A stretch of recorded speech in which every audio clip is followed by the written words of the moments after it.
ma-ratify na sa parehong chamber, sa pareho pong kapulungan, yun pong ating BICAM report. Kaya yun po yung hinahabol natin. Kaya ito po sana yung kagustuhan natin na magpatuloy yung mga usapan patungkol. Magandang hapon. Sundin.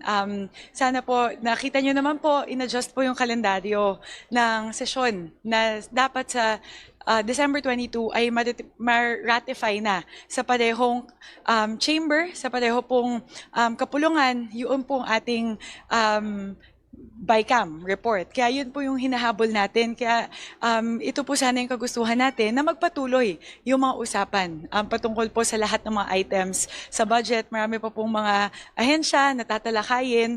Kaya po bawat araw po talaga ay mahalaga para po matapos natin yung budget sa tamang oras. Kaya yun po, as you can see, ako po at 7 sa mga miyembro ng Bicameral Conferees ng Kongreso ay nandito na po sa PICC. Ano pa ang usapang deadlock, ma'am? Ano po ba yun? Actually po, yun po talaga yung salita na gusto ko talaga sanang iwasan. I would not characterize this as a deadlock. Mismong si Senator Win Gatchalian na po yung nagsabi na ito po kasi ay may ongoing discussions lang. May mga bagay lang po sana na gusto nating isangguni sa DPWH kay Secretary Vince dahil kahapon naman po nakita natin, pare-pareho po yung palagay ng Kongreso, ng Senado at ng DPWH, lahat po kami we recognize that there are overpriced items as initially estimated by the DPWH. At lahat din po, meron din pong paninindigan na gusto natin natanggalin yung overpriced na bahagi na nakapaloob doon sa mga estimates ng mga proyekto. So, doon po gusto kong klaruhin, malinaw po yun. Aligned po ang lahat na gusto nating tanggalin yung overpriced na parte noong mga estimates sa mga project sa DPWH. Ngayon po, ang tanong kasi, what is the best way forward? What is the best way to go about this? Nandun po siguro tayo sa application.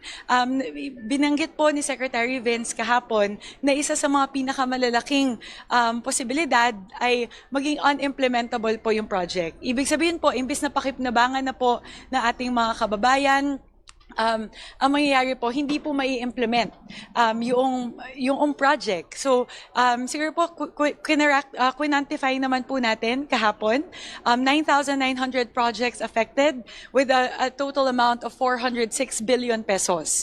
And the estimate that I gave yesterday, if we assume that 25% of these projects will become unimplementable, that's already 101 billion pesos wasted that would have been implemented in the right way. So ano po yung impact nun? That would have implications in terms of multiplier effects po eh. Magkakaroon po ng epekto una sa ekonomiya. Kailangan po natin na infrastructure spending ngayon para po ma-accelerate po yung growth natin sa GDP. Pangalawa po, yung impact po sa trabaho. Nakita naman po natin anong nangyari nung tinigil yung mga proyekto, marami pong mga nawalan ng trabaho. At pangatlo po, yung impact sa mga komunidad. So, I wouldn't characterize it as a gridlock. We just want to figure out the best way forward. And we are actually coordinating with DPWH and SecVince to figure out how best to do this. Actually po, binanggit naman po, di ba po sabi na rinelay po sa akin ni Senator Win yon. And in response, I also messaged him that upon conferring with the House leadership and the members of the Bicameral Conference Committee, all of us are here, we all believe that we should continue the discussions. We can do the consultations with Secretary Vince and DPWH while we're proceeding with the BICAM. So I've also relayed the same to Senator Win, that the disposition of the House leadership and the Bicameral Conference Committee conferees would be to proceed with the BICAM today. So dapat kasama po kayo sa discussion para himayin kung ano yung dapat Opo, kasi para po sa akin, mas maganda po na magkakasama po kami lahat ngayong araw. Yun nga po sana yung intensyon namin. Nakita niyo naman po kahapon na may back and forth naman po kahit po nakasuspend kami. Tuloy-tuloy po yung mga usapan namin. So mas maganda po sana kung lahat kami nasa iisang lugar para po talakayin po yung mga katanungan, yung mga haka-haka natin, mga mga pag-aalinlangan. So, yun po siguro yung aming posisyon. Nakita niyo po, 8 na po kami. 8 lang ba? Siyam na po kami. Siyam po sa 11 na BICAM conferees po ay nandito na. Kaya, yun po, sa amin po talaga, we are cognizant of we want the budget to be passed on time based on the timeline that we've laid out. So, yun po. Kaya nandito po kami ngayong araw. Ma'am, just to clarify lang, what was relayed to you by the Senate contingent? Ano po bang gagawin? Postpone, tas mag-meeting ba kayo pag-usap o sila lang? Ano po ba? What was relayed to me was the decision already that it will be that the Senate wants to postpone it. Yun po. And then, Yun nga po, sinabi po na they will consult or they want to consult again with DPWH, with Secretary Vince to clarify the matters discussed yesterday. So yun lang po yung and you want to be sinabi. part of that? Ako po, I wanted it to be a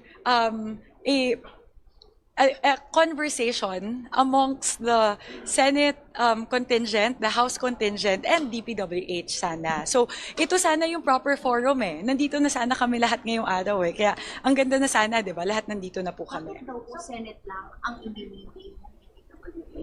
Actually po, hindi naman po na Senate lang imi-meeting ng DPWH. Sila po yung may kagustuhan na tanungin ulit, sumangguni ulit sa DPWH.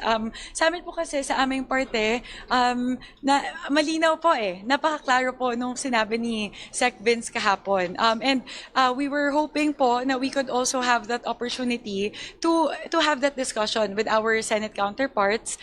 Gusto po kasi namin maintindihan ano yung kanilang main concern. Kasi po, mas maganda po na matalakay namin yon. How do you feel na hindi po kayo sinasama ng Senado sa pakikipag-usap nila ngayon sa DPWH? Hindi naman po. Kasi actually, si Sec Vince naman po, na if ever mangyayari siya, yung ganong usapan, pwede naman siya na maging conversation among the three of us, the three parties. Wala naman pong ganon. Gusto ko lang po linawin, wala pong attempts yung Senado na kausapin ang DPWH nang wala po kami sa usapan. More of, Sen Win just expressed that they would still want to have further consultations with DPWH. But that doesn't preclude us from being part of the conversation. Parang Well, feel kumbaga slighted.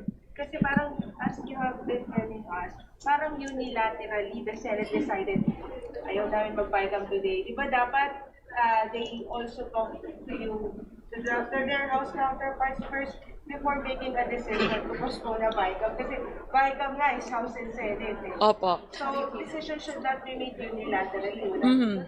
Yes. You know how I've been doing things since I took leadership of the Appropriations Committee. As much as possible, I want to go the diplomatic route. And yun din po yung gusto ng ating contingent na gusto po natin diplomatic route. So I don't want to say na I feel slighted. I just want to once again, express to our Senate counterparts that we are here. Our disposition is to move forward with the conversations. Yun lang po. Ideally, it would have been something that would have been a collective decision, a mutual decision on the part of each leadership. Sana po on the part of the Senate President, the Majority Leader, and the Minority Leader, and of the Chairperson of Finance on one side. Tapos sa amin po, Speaker Majo Maino, and myself on the part of the House. So ideally, sana po naging mutual decision siya. But as Senwin said earlier, as with any negotiations, when there are disagreements, meron po talagang mga ganitong sitwasyon. But again, I don't want to say that we feel slighted. We're very much still open to conversing with them to figure out the best way forward. Tingin po na po sa schedule dyan sa pakikipag-meeting with them. No schedule as of now po. Na-crucial yung mga ganitong question. For us po, kasi po technically speaking, if you look at it procedurally, the House, all matters pertaining to appropriations and revenue measures would emanate from the House. So technically speaking po, it would fall on the technical team of the House na tapusin to make sure the BICAM report and the enrolled bill will all be ready by December 22. So ako po, personally, and this is what I've been relaying to Senator Win again and again, that Sen-Win every single day is crucial for our technical teams to be able to finish the bill. So yun po siguro yung problema ko. It's really from a practical perspective na kailangan po namin ng oras para tapusin at most especially puliduhin talaga. Make sure it's reviewed, all the items are cleared, di ba po, and verified. So yun po sana, it's taking time away from the crucial step of finishing and verifying and reviewing the enrolled bill in the BICAM Are you report. still confident na hindi po magkakaroon ng reenacted budget? Yes, I'm still very confident. I always say that as much as possible. We want to make sure we don't have a reenacted budget. So we will work doubly hard between now and December 22, the initial. If need be, we may need to push a little bit, but the goal is for it not to cross into the next calendar year. Ayaw po natin ng reenacted budget. Hopefully, yun naman po yung tinitignan talaga natin. We don't want it to come to that. Ma'am, hindi nyo lang po sa Senate Apa. to resume as soon as possible. So What is your appeal to your Senate board?